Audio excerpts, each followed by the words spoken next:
جی अस्सलाम वालेकुम। उम्मीद है कि आप सब लोग खैरियत से होंगे। इमरान खान को गिरफ्तार करने से ज्यादा एक और चीज अहम है जो इंतखाबात से पहले करनी है, और उसी की वजह से इनकी ख्वाहिश है कि इंतखाबात को आगे ले जाया जाए। अब इस वक्त पूरी प्लानिंग हो रही है कि जो आगे इंतखाबात होने, सूबाई इंतखाबात KPK में और पंजाब के अंदर, किसी तरीके से उनको आगे ले जाया जाए। अब वो इसमें किस हद तक कामयाब होंगे ये एक अलग बहस है, लेकिन अक्सर लोग ये कह रहे हैं कि इमरान खान साहब की गिरफ्तारी की प्लानिंग हो चुकी है, उनको किसी टाइम भी गिरफ्तार किया जा सकता है। बिल्कुल जी, इस हवाले से प्लानिंग भी है, मुशावरत भी है, मुख्तलिफ किस्म के मुकदमात भी हैं, या कोई नया मुकदमा भी दर्ज किया जा सकता है। जिस तरह के खान साहब बयानात दे रहे हैं, FIA का मुकदमा दर्ज हो सकता है, या किसी भी किस्म का एक मुकदमा दर्ज करके उनकी गिरफ्तारी हो सकती है।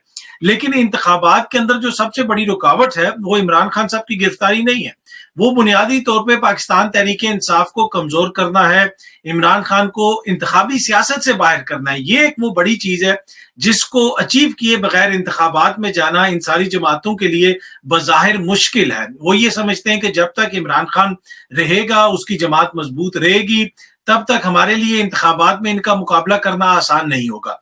और इसी वजह से इस वक्त जोर इस चीज के ऊपर है कि किसी न किसी केस के अंदर इमरान खान को नाअहल किया जाए। इमरान खान को जो ही नाअहल किया जाए, साथ ही जनाब इंतखाबात का ऐलान कर दिया जाए, या फिर इंतखाबी अमल भी चल रहा हो साथ साथ, और खान साहब नाअहल हो जाएं, वो अपने केसेस में फंसे नहीं।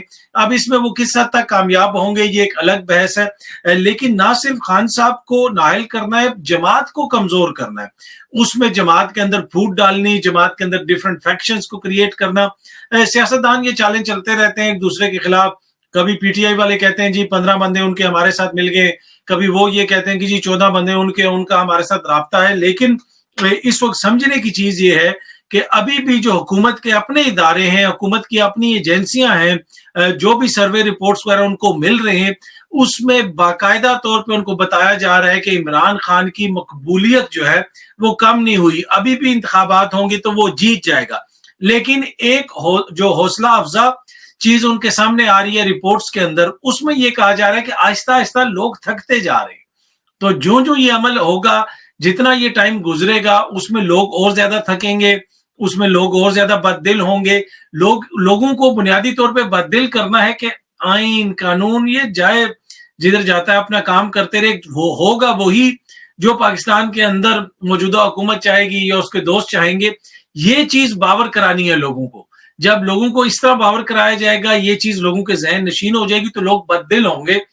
और इमरान खान साहब को भी इस चीज का एहसास है। इस तरह की रिपोर्ट्स उनके पास भी आ रही हैं कि ये करने की कोशिश की जा रही है ताकि ये चीजों को लंबा किया जा रहा है। लंबा क्यों किया जा रहा है? इसीलिए किया जा रहा है ताकि जो लोगों के जहनों में एक ये चीज है कि हम वोट के जरिए तब्दीली ला सकते हैं, वो जो लोगों का जिसे आप कह सकते हैं ना माइंड सेट है, उस माइंड सेट को बदला जाए। उस माइंड सेट के अंदर ये भरा जाए कि जी मकबूलियत है पर कबूलियत नहीं है। और वो आहिस्ता आहिस्ता जो है, आपने देखा होगा मुख्तलिफ व्लॉग्स के जरिए, प्रोग्रामों के जरिए, कॉलम्स के जरिए ये चीज बार बार री इन्फोर्स की जा रही है। और ये पूछा जा रहा है कि जी इमरान खान गिरफ्तार हो जाएगा तो क्या होगा, क्या 6 महीने बाद इलेक्शंस होंगे तो क्या होगा। और उसके साथ साथ एट द सेम टाइम दूसरा ये है कि आपने बताना है कि मुल्क की मईशत खत्म हो चुकी है, मुल्क में तो इंतखाब हो नहीं सकते, और जनाब इस वक्त हालात ऐसे हैं कि आप इंतखाबात कैसे करवा सकते हैं। ऑल्दो के KP खैबर पख्तूनख्वा ने भी कहा है कि जनाब हमले शमले हुए हैं लेकिन हम इंतखाबात करवा सकते हैं। अच्छा, अब ये जो सारी चीजें हैं ना, ये चल रहा है। अब इसमें ये किस हद तक कामयाब होंगे या किस हद तक कामयाब नहीं होंगे, ये डिपेंड करता है कि पब्लिक प्रेशर कितना बनता है, आने वाले दिनों में अवामी मूड किस तरह बनता है, और उसके साथ साथ अदालतों से क्या फैसले आते हैं। इनकी नजर लगी हुई है कि खान साहब की जो मुबैना बेटी का केस है उसमें कुछ हो जाए, उसमें खान साहब के खिलाफ फैसला आ जाए। जी उसमें तो आएगा ही आएगा फैसला। उस केस से ये बड़े होपफुल हैं, कह रहे हैं जी नई चीजें आई हैं उसमें। ऑल्दो कि मैंने आपको पहले भी अर्ज की थी कि वो केस पहले भी अदालतों में जा चुका है और वहां से उसका कोई फैसला नहीं आया, उसको बाहर फेंक दिया गया था, तो कुछ भी नहीं हुआ था। अब अगेन ये उसके ऊपर बड़े होपफुल है। यहाँ पे समझने की चीज है वो ये है कि 3-4 साल की हुकूमत है, सालाना कितने हजार अरब का बजट था पाकिस्तान का, उसमें से इनको मिला क्या है? उनको ये मिला है कि ये कोई पुराना जी खान साहब जिसको क्रिकेट खेलते थे तो उनकी कोई शादी थी तो वो शादी डिक्लेयर नहीं हुई, तो उसमें से कोई बेटी थी तो वो कोई बेटी मुबैना तौर पे डिक्लेयर नहीं हुई। ये चीजें یہ شو کرتا ہے کہ ان کے پاس اور کچھ بھی نہیں ہے. یا تو دکھا دینا کہ جناب یہ پیپر مل لگا لی, یہ شوگر مل لگا لی, یہاں پہ جائیداد خرید لی, سوئٹزرلینڈ میں فلیٹ خرید لیا, برطانیہ میں بینک اکاؤنٹس نکل آئے, کچھ تو دکھا دینا. کچھ بھی نہیں ہے. ایسا ہے کہ جی 90 کی دہائی میں اس کی کوئی شادی ہوئی تھی اور اس میں جو بیٹی تھی, بیٹی کو حق نہیں دیا, وہ کیس جو 15 دفعہ پہلے مختلف عدالتوں کے اندر یہ لے جانے کی کوشش کر چکے ہیں, لے جا چکے ہیں. تو یہ شو کرتا ہے کہ کرپشن میں ان کو کچھ نہیں ملا.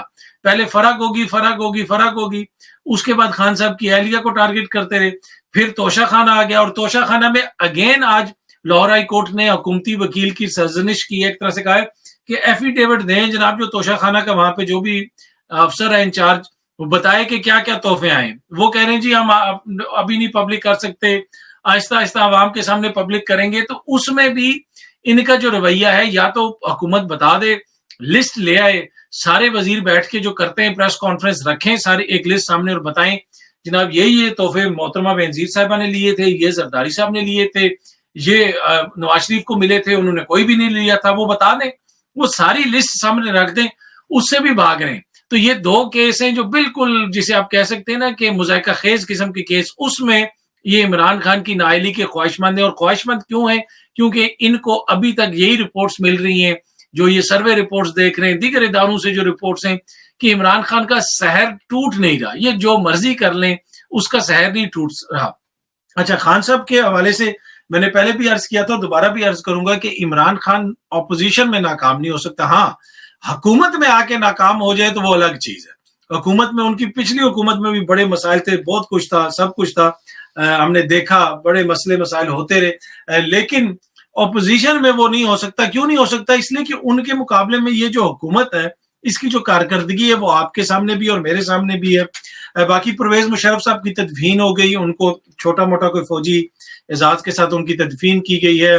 کل میاں صاحب نے اس کے اوپر انا للہ و انا الیہ راجعون لکھا تھا اپنی ٹویٹ میں. بڑے پن کا مظاہرہ ہے, ٹھیک ہے. میں نے پہلے بھی ذکر کیا تھا کہ کچھ لوگوں نے تو ان کے لیے دعائیں مغفرت کرنے سے انکار کر دیا سینٹ میں. ایسے لوگ بھی ہیں دنیا میں. بلاول صاحب نے بھی کوئی ٹویٹ کی تھی کہ جی بے نظیر زندہ ہے, مشرف تھا, کچھ اس ٹائپ کی تھی. میرے خیال میں اگر بلاول اس کے ساتھ وہ NRO کی کاپی بھی لگا دیتے جو ان کے والد کے مقدمات ختم ہوئے تھے, اور جو NRO دیا تھا پرویز مشرف نے ان کو, اور اس کے اوپر جب وہ اس وقت کے افتخار چودھری نے نوٹس لیا تھا تو محترمہ نے بڑی غصے میں ایک پریس کانفرنس کی تھی, وہ بھی ساتھ لگا دیتے کہ مشرف کے ساتھ کون کون سی ڈیلیں کر کے ان کی جماعت دوبارہ آئی تھی اقتدار میں, اور کون کون سے مقدمات اپنے کیسز معاف کروائے تھے.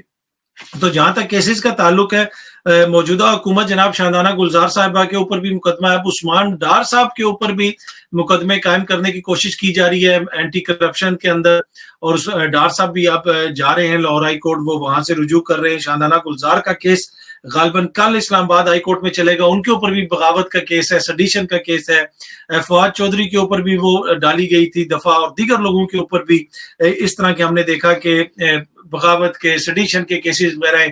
شیخ رشید صاحب کی ضمانت جناب وہ منظور نہیں کی گئی, منسوخ کر دی گئی ہے مجسٹریٹ کی جانب سے, کیونکہ اس فیصلے کے اندر یہ لکھا گیا ہے کہ اگر ان کو چھوڑا گیا تو یہ ہو سکتا ہے کہ یہ باہر جا کے دوبارہ بلاول صاحب کے حوالے سے اسی طرح کی زبان استعمال کریں جس طرح انہوں نے پہلے کی تھی. آئی ڈونٹ نو اب یہ کیا ریزن ہے, یہ کیا ہے. پر شیخ رشید صاحب نے الیکشن بھی لڑنا ہے NS60 سے, اس چیز کا بھی انہوں نے اناؤنس کیا ہے, اعلان کیا ہے کہ وہ وہاں سے الیکشن لڑیں گے ہر حالت میں. تو جہاں تک یہ سیڈیشن اور بغاوت کے مقدمے ہیں, یہ ہر بندے کے اوپر کیے جا رہے ہیں, بولنے کے اوپر مقدمات ہو رہے ہیں. ایک اہم پیش رفت ہے کل اس حوالے سے, بڑی ایک جسے آپ کہہ سکتے ہیں نا امپورٹنٹ ہیئرنگ ہے لاہور ہائی کورٹ میں, جس میں بیرسٹر ابو سر سلمان نیازی صاحب جو ہیں قانون دان ہیں, انہوں نے پٹیشن یہ کی ہوئی ہے کہ یہ 1800 کے پتہ نہیں 1757 کا یہ قانون ہے, انگریز کے زمانے کا قانون ہے, اتنا پرانا قانون یہ استعمال کیا جا رہا ہے بغاوت کے لیے مخالفین کے خلاف, لہٰذا اس قانون کو ختم کیا جائے, اس کو کالعدم قرار دیا جائے, اور کل ہو سکتا ہے کہ اس کا فیصلہ آ جائے. اور یہ جتنے بھی لوگوں کے اوپر بغاوت کے مقدمے ہو رہے ہیں پھر ان کو کوئی نئی دفعہ نکالنی پڑے گی. اب دیکھتے ہیں کہ عدالت اس کے اوپر کیا کرتی ہے, اس لیے کہ پہلے بھی اس کے اوپر ہیئرنگ ہو چکی ہے, اور میرے جو ذرائع بتا رہے ہیں, اور میری سلمان نیازی صاحب سے بھی بات ہوئی تھی, انہوں نے مجھے بتایا کہ کل اس کے اوپر فائنل ہیئرنگ ہونی ہے, اور ہم نے اپنے دلائل دے دیں, اور ہو سکتا ہے کہ کل لاہور ہائی کورٹ یہ فیصلہ دے دے کہ جناب یہ جو سیڈیشن کے چارجز ہر کسی پہ لگائے جاتے ہیں, یہ تو قانونی ایک جو ہے جسے آپ کہہ سکتے ہیں کہ اپنی ایکسپائر ہو چکا ہے, सेल बाय डेट गुजार चुका है। इतना पुराना अंग्रेजों का जमाने का कानून जो अंग्रेज के जमाने में लगाया जाता था लोगों के ऊपर सिर्फ बात करने के लिए, एक और बात करने के ऊपर उसको जुर्म करार दिया जाता था और ये कानून लग जाता था। अब इस दौर में हमने देखा कि हर किसी के ऊपर ये कानून लगाया गया और जिस तरह लगाया गया उसकी भी नजीर नहीं मिलती। बड़ी खबर यही है कि इलेक्शंस को किसी तरीके से आगे लेके जाना है, क्योंकि हुकूमत के पास जो अपनी रिपोर्ट्स हैं, इनकी अपनी जमात की रिपोर्ट्स, दीगर जगहों से रिपोर्ट्स, उनके मुताबिक इलेक्शन जीतने का कोई जो है वो मौका नहीं है हमारे पास। और जब तक वो नहीं होगा तो बयानियां बनाओ कि पैसे नहीं है, ये नहीं है, वो नहीं है, तो हम इलेक्शन नहीं करवा सकते। और उसमें हर कोई अपना अपना हिस्सा डाल रहा है, और अपना अपना हिस्सा डालने की जहां बात आती है तो उसमें आप लोगों का बहुत हिस्सा है। और वो हिस्सा ये है जनाब कि आज हमें ये जो 1 लाख सब्सक्राइबर से ज्यादा हमारे हुए, तो हमें ये चीज यूट्यूब वालों ने भेजी है, तो बड़ी खुशी हुई इसको देख के। और मेन खुशी ये हुई कि आप लोग जो है वो रोज आके सुनते हैं, रोज आके देखते हैं। तो पहले तो मैं अक्सर अपनी वीडियोस में कभी ये जिक्र नहीं करता, लेकिन आप सबका वंस अगेन बहुत शुक्रिया सुनने का, देखने का और सब्सक्राइब करने का। जिन्होंने सब्सक्राइब नहीं भी किया हुआ वो दोस्त भी सब्सक्राइब करें। उम्मीद है कि ये वीडियो आपको पसंद आई होगी। बहुत जल्दी आपसे दोबारा मुलाकात होगी। बहुत बहुत शुक्रिया। Thank you so much.